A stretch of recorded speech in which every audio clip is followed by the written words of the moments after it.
Good morning, students. Today I welcome you all in the School of Civil Services channel Example. And आज हम अपने channel पे एक बहुत ही एक नई चीज में स्टार्ट करने जा रही हूँ, daily current affairs MCQ. Right, हम रेगुलर ये 5 to 10 एमसीक्यूज प्रैक्टिस करेंगे जो आपके एग्जाम्स पॉइंट ऑफ व्यू से बहुत इंपॉर्टेंट रहने वाले हैं। सो आज का हम एमसीक्यू अपना स्टार्ट करते हैं। Let's start with me. First MCQ is who won the Critique Best Actress Award at the Dada Saheb Phalke International Film Festival Awards 2021। आपको पता है recently Dada Saheb Phalke international film festival awards दिए गए हैं। इसमें क्रिटिक्स बेस्ट एक्ट्रेस, क्रिटिक जिसको बोलते हैं कि हाँ इन्होंने ये परफॉर्मेंस अच्छा था, तो कौन सी एक्ट्रेस रही है ये इंडिया की। तो मैं आपको बता दूं, इज इट कियारा आडवाणी, दीपिका पादुकोण, करीना कपूर और सारा अली खान। तो इन चारों एक्ट्रेस में से आप सबको पता है कि लास्ट ईयर एक मूवी आई थी, आप सबको बहुत पसंद आई थी, and that is one Kabir Singh. तो कबीर सिंह की बंदी it's Kiara Advani. Right, so it's Kiara Advani, इनको ये क्रिटिक का बेस्ट एक्ट्रेस का अवार्ड मिला है। Here is she. और ये कुछ और अवार्ड्स हैं जिनकी लिस्ट में आपके लिए लेके आई हूँ। Best actor female Deepika Padukone को मिला है जो छपाक के लिए, और best actor male Akshay Kumar Lakshmi के लिए, critic best actress award Kiara Advani और गिल्टी के लिए, और critic best actor award Sushant Singh Rajput दिल बेचारा के लिए, जो उनको पोस्टहुमसली मतलब उनके मरने के बाद उनको दिया गया है। Best film Tanaji the unsung warrior. Right, so चलिए नेक्स्ट क्वेश्चन देखते हैं। Irakli Garibashvili has been elected as prime minister of which country? कौन सी कंट्री के प्राइम मिनिस्टर अभी अभी नए इलेक्ट हुए हैं? इराकली गरीबाशविली। राइट, ध्यान से इसको प्रोनाउंस कीजिएगा। इसके बाद is it Romania, Georgia, Kazakhstan और डी बेलारूस। राइट, ये सब हमारी यूरोपियन कंट्रीज हैं। आई होप आपको मैपिंग से क्लियर होगा।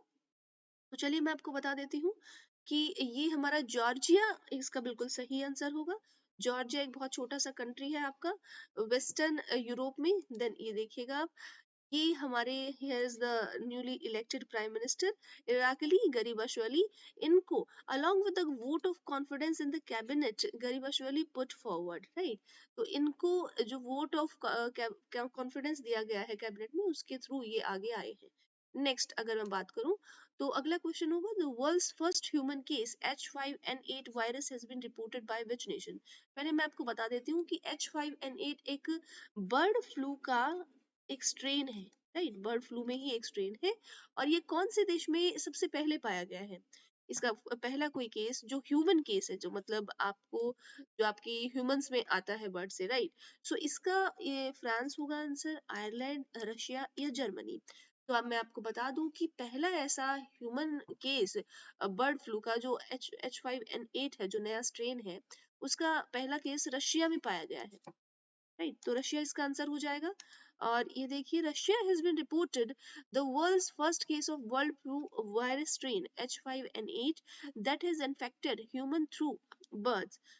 The bird flu strain has been reported to the World Health Organization. Right, the World Health Organization के through ये पता लगाया गया है कि ऐसा कोई बर्ड फ्लू का स्ट्रेन पाया गया है।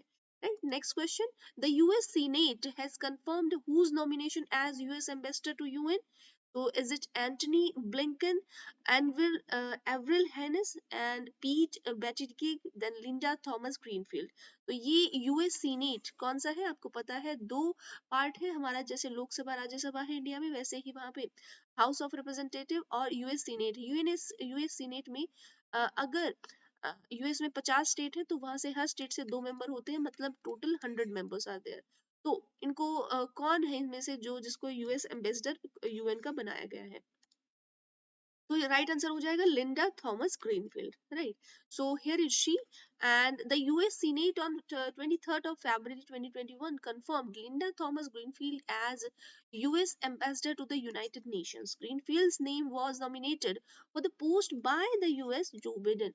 आपको पता है जो बिडेन जी अभी 46th प्रेसिडेंट बन के आए हैं, तब से उसके बाद इन्होंने ही इसको इस नाम को सजेस्ट किया है। राइट, चलिए इसके बाद हम बात करें, आज का लास्ट क्वेश्चन ये हो जाएगा, what is the intensified mission Indradhanush 3.0। ये इंद्रधनुष आपने सुना होगा, काफी पुराना मिशन है। तो इस 3.0 मिशन का क्या मतलब है, ये हमको बताना है। Is it a new fleet of fighter aircraft? क्या ये कोई फाइटर एयरक्राफ्ट, कोई लड़ाकू विमान है? Government new initiative to boom cloth industry? क्या कोई कपड़ा उद्योग को बढ़ाने के लिए कोई इंडस्ट्री है? To a new series of spy satellites? कोई स्पाई सैटेलाइट बनाने के लिए क्या कोई एक नई सीरीज बनाई गई है गवर्नमेंट द्वारा? Then vaccine pregnant women and children who miss their vaccine doses because of the pandemic? ये क्या वो वैक्सीन एक आपका एक वैक्सीन का रेंज है जो आपका ड्यूरिंग पेंडेमिक, आपको पता है पूरा अप्रॉक्स 1 ईयर तक हम घर में बंद रहे और पेंडेमिक की वजह से वो वैक्सीन नहीं दिए गए प्रेग्नेंट और लैक्टेटिंग वुमेन्स को, तो क्या ये वो वाला वैक्सीन का एक प्रोग्राम है गवर्नमेंट के द्वारा? तो जी हाँ, बिल्कुल आपने सही सोचा, तो आपका सही ऑप्शन डी हो जाएगा। वैक्सीन प्रेग्नेंट वुमेन, ये एक तरह का वैक्सीन प्रोग्राम है जो प्रेग्नेंट वुमेन और चिल्ड्रन को दिया जाएगा, राइट। ये देखिए, the health minister doctor Harshvardhan has launched intensified mission Indradhanush 3.0. He also launched the portal and operational guidelines for IMI 3.0. The mission is conducted in 2 rounds starting from February 2022 till March 2021. पूरा एक महीने तक ये आपके 2 round इसमें चलेंगे। पहला round ये होगा 1 महीने का। The main focus of the mission will be vaccine pregnant women and uh, children who miss their vaccine doses due to the because of the pandemic, right. तो पैंडेमिक की वजह से अगर किसी बच्चे का और वुमेन का वैक्सीन रह गया है, आपको पता है जब बच्चे पैदा होते हैं तो कई सारे वैक्सीन उनको डिफरेंट डिफरेंट दिए जाते हैं, और वो जो वैक्सीन रह जाते हैं वो उनकी हेल्थ में एक नेगेटिव इम्पैक्ट ना दें, इस वजह से एक और प्रोग्राम स्टार्ट किया गया by the health minister doctor Harshvardhan, right. So this was all about today. हम रेगुलर ऐसे ही अपने इंपॉर्टेंट करंट अफेयर्स करेंगे जो आपके काफी ज्यादा एग्जाम पॉइंट ऑफ व्यू से जरूरी होंगे, right? So this is all about today. Please do join example app for different apps and pdfs, right?